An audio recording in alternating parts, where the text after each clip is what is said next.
asking God, I was like, all right, what do you want me to be talking about this year? Like, what is the message? And, outside of entering the new wineskin, beginning to really function, I believe in new ways as the body. But there's a way that we enter into that. And it's not just through humility and like prayer and, laying on the floor, but he said the door is in the floor, but the floor is not the door. And he said, I want you to remember what is the door. And obviously John 10, Jesus said, I am the door. Mm-hmm. I am the door. Right. And even as we've talked about, in past, and as I've talked about, like Jesus himself is the revelation of the church. It's not some new way to gather. It's not fivefold ministry. It's not house church. Jesus himself is the revelation and the message of the church. Now, of course, there are like good ways to do things. Of course, there's like better ways to mature and to become like him and to have leadership and all these different things. But these are peripheral issues to the main door, which we enter through. Right. And so he started really taking me in John 10, I am the door.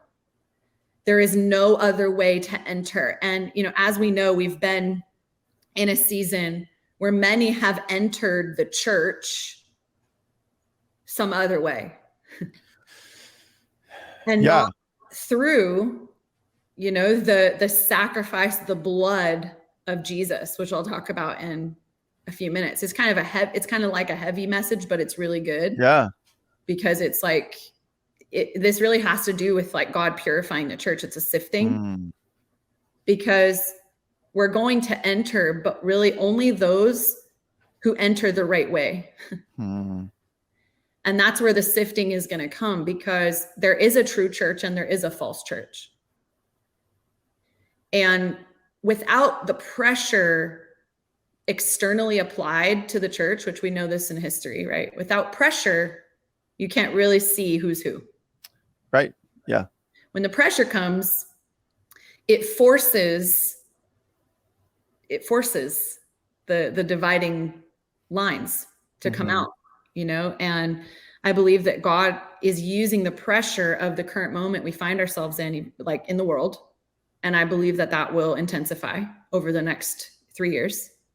And so the pressure that we are finding ourselves in is actually pressing us to reveal what we're really made of and who we're really in or not.